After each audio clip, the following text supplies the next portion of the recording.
2020년 11월 5일 목요일 아침입니다. 오늘 우리가 함께 볼 말씀은 창세기 50장 4절부터 14절까지입니다. 창세기 50장 4절 5절 말씀부터 읽겠습니다. 곡하는 기한이 지나매 요셉이 바로의 궁에 말하여 이르되 내가 너희에게 은혜를 입었으면 원하건대 바로의 귀에 아뢰기를 우리 아버지가 나로 맹세하게 하여 이르되 내가 죽거든 가나안 땅에 내가 파놓은 묘실에 나를 장사하라 하였나니 나로 올라가서 아버지를 장사하게 하소서 내가 다시 오리다 하라 하였더니 자, 이 야곱이 죽고 곡하는 기간이 끝나고 나서 요셉은 바로의 신하들에게 가나안 땅으로 가서 아버지 장례를 치르게 해달라고 정중하게 부탁한 그런 장면이 너희에게 은혜를 입었으면 요셉이 정중함을 나타내는 표현이죠. 또 일이 막중하다는 것 사실을 은연중에 강조하고 있습니다. 근데 이 모습을 보면 바로에게 요셉이 가서 직접 허락을 구하지 않고 신하들을 거쳐서 하는 모습이죠. 이것은 아마도 상중이었기 때문인 것으로 보입니다. 특별히 애굽의 관습에 의하면 누구나 왕 앞에 나아갈 때는 수염을 깎아야 한다고 했잖아요. 히브리인은 수염을 기르고 애굽인들은 다 깎는다고 그랬잖아요. 머리도 깎고. 그러니까 요셉은 애국 기간 중에 아마 수염이 좀 자랐을 것이에요. 깎을 수도 없고 그러한 이유를 들기도 합니다. 여기 또 보면 내가 파놓은 묘실이라는 말이 5절에 나옵니다. 야곱이 아브라함이 햇사람 에브론에게 산 막벨라구를 언급하면서 그것을 자기가 팠다고 지금 표현하고 있는 것이죠. 아마도 이것은 야곱이 막벨라에 있는 그 굴을 확장하였거나 자기의 묘실을 그 안에 미리 준비해 놓았다는 것을 암시하는 그런 말로 생각할 수가 있습니다.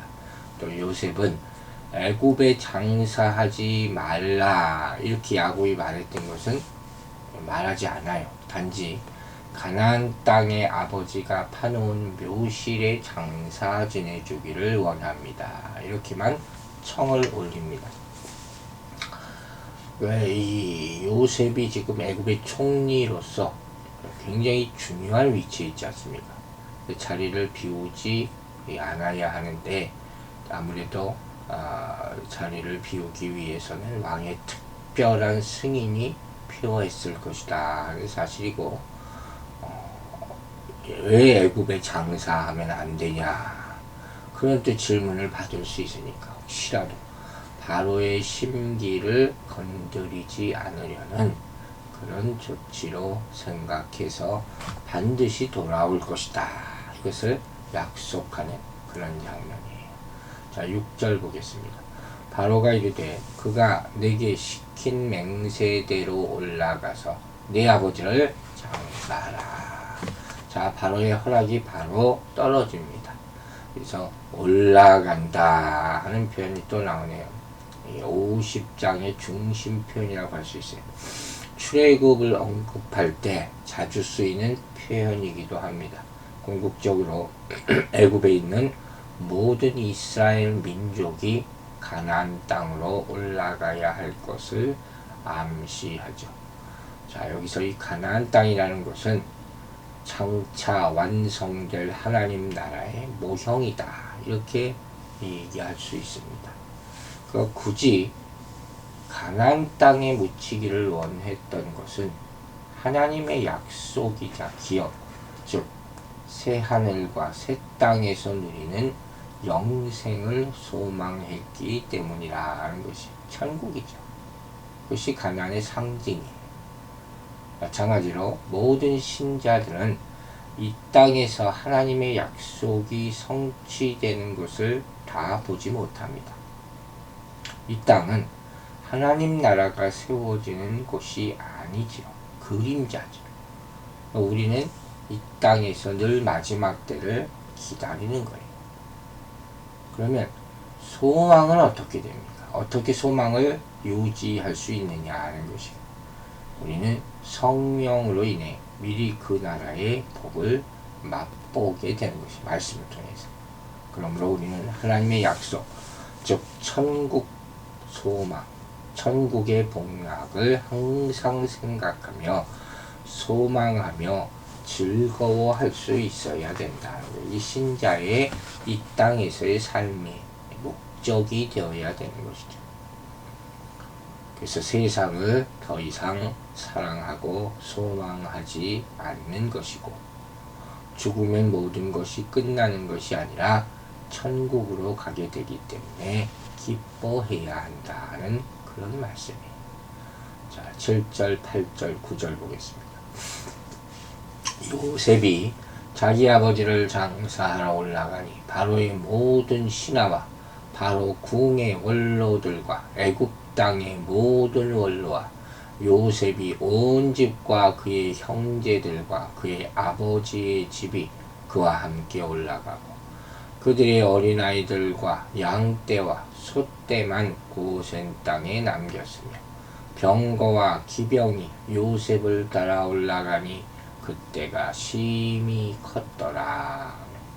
자, 이건 보세요. 야곱의 장래 행렬이 어마어마합니다. 어린아이들, 가축대를 제외하고 야곱의 모든 자손이 함께한, 바로를 제외한 애굽의 모든 신하도 동참을 합니다. 이스라엘 12지파의 아버지인 야곱에게 어울리는 정말 거대한 장례식이 치러진 거예요. 애굽에서의 요셉의 위치, 그에 대한 바로의 신뢰가 얼마나 컸는가를 보여준 그런 장면이죠. 또 이 장례식은 애굽의 병거와 기병들이 호위하고 있어요. 실로 왕의 장례식에 버금가는 그런 규모입니다. 어떤 사람들은 이 규모를 두고 가리켜서 이 행렬을 마치 첫 번째 출애굽처럼 보인다, 이렇게 표현했어요. 즉, 이는 애굽이 이스라엘의 영원한 고향이 될 수 없음을 시사한다 하는 것입니다. 여러분, 야곱의 장례식 때는 이처럼 바로의 신하들이 다 동참하고 병거와 기병이 호위합니다. 하지만 진짜 출애굽 때는 바로의 군대가 이스라엘을 쫓아와 공격합니다. 야곱의 장례식 때에는 야곱의 자손 중 어린아이들과 가축대는 고센에 남아있었죠. 출애굽 때는 모두 함께 가나안을 향하여 올라가는 모습을 대조해서 볼 수가 있게 되는 것이. 10절 보겠습니다. 그들이 요단강 건너편 아닷 타장 마당에 이르러 거기서 크게 울고 애통하며 요셉이 아버지를 위하여 7일 동안 애곡하였더니. 자, 야곱의 장례 행렬이 요단강 건너편 아닷 타장 마당이라는 곳에 도착을 합니다. 그래서 요단강 건너편의 위치는 정확하지가 않아요. 요단강 서쪽일 수 있고 동쪽일 수도 있고, 만일 서쪽이라면 야곱의 장례 행렬은 애굽에서 블레셋 지역을 거쳐서 가나안 땅으로 곧장 행진한 그런 모습일 것이고, 동쪽으로 건넜다면 훗날 이스라엘이 출애굽했던 것과 같이 광야길을 따라 요단 동편에 이르는 그런 모습이 될 것입니다. 신명기 2장에 그 모습이 나타나 있어요. 또 한 가지 의문점이 있는데, 이들이 이동하기 쉬운 해안길을 따라가지 않고 내륙으로 들어갔다 하는 것이에요. 또 우리가 확실히 해석하기는 어렵지만 가장 적절한 해석은 당시 이 시나이 반도를 통과해서 지금이죠. 요단강 동쪽 지방으로 우회하는 그런 길이 있었다는 것을 암시해 줍니다. 그리고 야곱이 가나안 땅으로 돌아온 이 여정을 따라서 후에 그의 후손들이 가나안 땅으로 들어올 것임을 암시하기 위한 그런 장면의 묘사일 수가 있다는 것이죠. 여기서 타작마당이 나오죠. 이 타작마당은 곡식을 떨기 위해서 터는 거죠. 곡식, 또 바람이 잘 통하는 자리를 정해서 한 직경이 한 7에서 10m 정도 되는 넓이로 둥글게 다져놓은 탄탄한 마당이에요. 곡식을 터는 마당, 타작마당이라고 부르는 거예요. 팔레스틴 거민들이 이곳에 곡식단을 무릎까지 올라갈 만큼 이렇게 펼쳐놓고 가축이 밟도록 합니다. 그래서 터는 것이 일반적인 모습이었다는 거예요. 거기서 애곡했다 하는 거죠. 요셉이 아버지를 위해서 7일간 애곡을 하게 되는 것입니다. 자, 11절이 그 땅 거민 가나안 백성들이 야단 마당에 애통을 보고 이르되 이는 애굽 사람의 큰 애통이라 하였으므로 그 땅 이름을 아벨 미스라임이라 하였으니 곧 요단강 건너편이더라. 장례에 참석한 사람들의 애통과 애곡을 본 가나안 백성들은 이것을 애굽 사람의 큰 애통이라고 하면서 지명을 아벨 미스라임, 애도하다, 슬퍼하다, 애굽을 슬퍼하다 그런 의미예요. 반면 요셉이 죽은 후에 애굽에서 치러진 장례식에 대해서는 창세기에서는 26절에 나오죠. 아주 간단하게 언급되는 것을 볼 수가 있습니다. 그 이유는 아마도 후에 세겜 땅에서 가나안 땅을 정복한 환희와 기쁨 속에서 그의 장례가 다시 치러지기 때문인 것으로 생각이 됩니다. 여호수아서 24장에 그 모습이 나타나 있어요. 자, 이 모습을 보면서 우리는 다시 한번 상기해 볼 것이 있습니다. 바로 우리 믿는 사람들의 마지막 종착지는 이 땅이 아니라는 것이죠. 그래서 이 땅에서는 종종 이런 애통함을 나타낸다는 거예요. 야곱의 죽음을 슬퍼하는 모든 행렬에서 또한 요셉이 아버지를 위해 7일간 애곡하는 그런 모습에서도 그 고통이 드러나는 것이죠. 하지만 우리는 갈 곳이 있잖아요. 즉 소망의 천국, 하늘나라. 그 슬픔은 그렇게 크지 않을 것이다 하는 거예요. 우리는 고난과 질병과 죽음으로 인해서 이 땅에서 많은 고통과 슬픔을 겪지만 그러나 영광도 있음을 기억해야 될 것이에요. 총리가 된 요셉으로 인해서 야곱의 장례식에 정말 많은 사람이 뒤따르며 슬퍼합니다. 이것은 하나님의 백성이 누리게 될 영광을 예시한다. 이렇게 말할 수 있는 것이에요. 자, 이제 12절, 13절 읽겠습니다. 야곱의 아들들이 아버지가 그들에게 명령한 대로 그를 위해 따라 행하여 그를 가나안 땅으로 메어다가 마므레암 막벨라 밭굴에 장사하였으니 이는 아브라함이 헷 쪽 에브론에게 밭과 함께 사서 매장지를 삼은 곳이더라. 야곱의 아들들이 아버지의 유언에 따라서 시신을 안치하는 모습이죠. 야곱이 죽기 전에 부탁한 일들이 그대로 실행되어집니다. 성경은 다시 한번 그 매장지에 대해서 언급을 합니다. 아브라함이 헷족속 에브론에게 밭과 함께 사서 매장지를 삼은 곳이다. 참 성경은 정확한 걸 요구하는 것 같아요. 야곱을 그곳에 묻는 것에 대한 합법성과 당위성을 다시 한번 강조하는 것이죠. 이 모습은 그것이 장차 하나님이 가나안 땅을 주실 것을 믿는 믿음을 상징하는 거예요.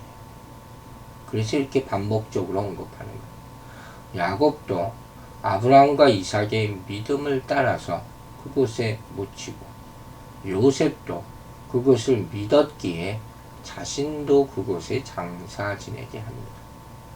애굽은 풍요로운 곳이지만 그들의 소망은 가나안에 있어요.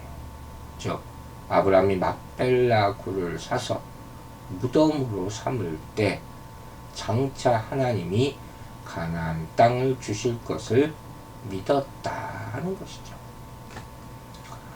이렇게 모든 자손이 장례식에 동참한 것을 보면 아브라함과 이삭의 장례식에 서로 적대적인 아들들이 다 참석했던 것도 상기할 수가 있습니다. 장례식을 통해서 화해의 모습을 보이는 것이죠. 참 의미심장하죠. 요셉의 형제들도 이 장례식을 통해서 적대 관계에서 벗어나서 화해를 이루는 것을 또한 또 은혜죠. 축복이죠. 자, 마지막 14절입니다. 요셉이 아버지를 장사한 후에 자기 형제와 호상꾼과 함께 애굽으로 돌아왔더라.